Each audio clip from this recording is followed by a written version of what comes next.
gabar bay ahayd aad u kibir badan family lacag lehna ka soo jeeda waxay rabtana ku falaada cidna aan kala hadlin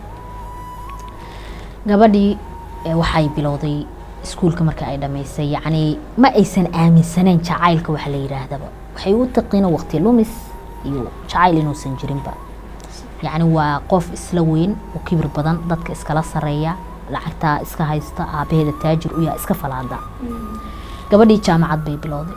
jaamacadii markay bilowday ayadoo sidii u kibir badan lacagtii haysata bay waxay ku aragtay jaamacadda wiilku wuxuu ahaa wiil iska xoogsada jaamacadana lacagtuu shaqaystay isaga bixiya yacni family iska danyar ka soo jeeda xoogiisana maasha wiilkiisuu jaamacaddii u dhiganayay waxa uu gabar baa ayadana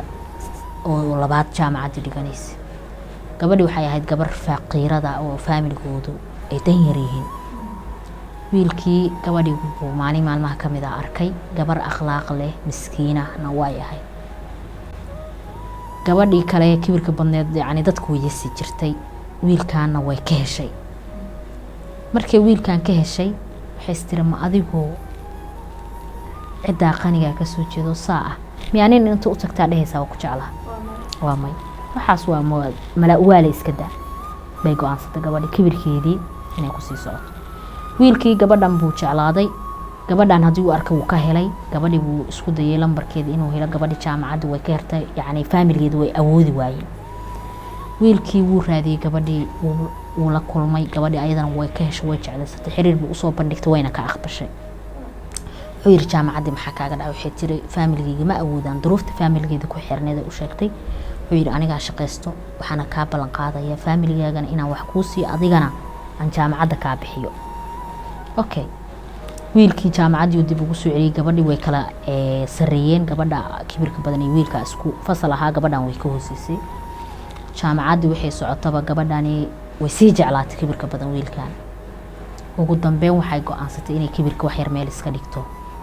ay wiilkan u sheegato jacaylkiis wiilkaana jacayl kaloo wataa iyo xiriir kale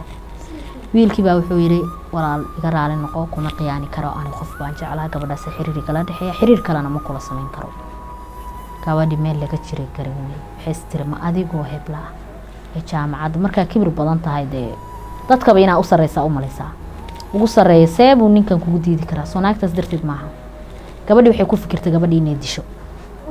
oo ilaa dil ay ku fikirto gabadhii bay dad u dalbatay gabadhii dhaawacyaa la gaarsiiyey lama dilin laakiin isbitaal baa la geliyey wiilkii waa loo sheegay maalmay gabadhii isbitaal ku jirtay wuxuu ogaaday inay gabadhaa ka dambeyso wuu u tagay wuu ahanjaa wuxuu yidhi haddii ay gabadhaa dhimato adna waa dhimanaysaa anigana cidaan ayada ahayn indho uma lihi wuu ka soo tagay tii maysan kusii waana qaadanine wax qorshe kale sii diyaarisay ay gabadhaa ku dili karto gabadhii isbitaalka ka soo baxday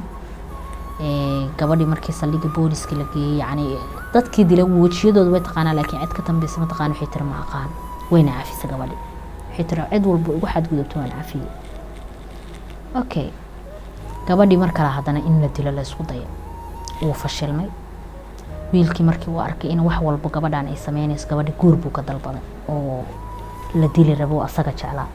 way ka aqbashay guurkii faamiladii isku tag waa la isguursaday marba haddii la isguursaday xafladii meherkan ee dhaceyso waxaa aad u sameysay meesha maba yaalaanba siyaabo fara badan oo qaldan bay ku fikirtay inay meherka ku joojiso way joojin weyday wiilkii gabadhii wuu guursaday muddo bila markay isqarabo in ilaaha awlaad ku arsaaqay oo gabadhii uur bay yeelatay gabadhani markii dambe way fikirtay waxay istiri kibirkaagii baa wiilkaani ku dhaafiyey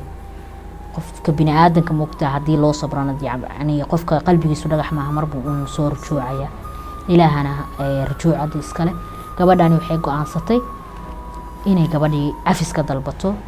wiilkiina ay sidaa ku cafiso jacaylkiisii ku ilowdo ilaahayadina ay u laabato wiilkii bay wacday wuu u yimid wuxuu tiray inay cafisdaa rabaa adiga iyo heblo maadaama aad isguursateen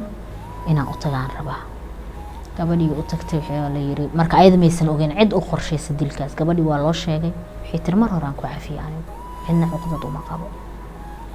sidii faamiligii ay gabadhii ku midoobeen kadib gabadhii wiil kaleeta u soo baxay oo maxaa la dhahay lacagna haysta balse guur raba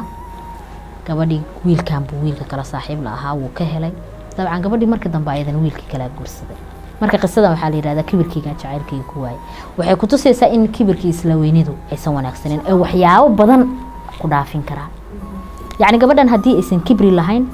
ama aysan jacaylka wax jira ka soo qaadi lahayn wiilka laga yaabay inkastoo calafka uu jiro inay heli lahayd haddii dadaali lahayd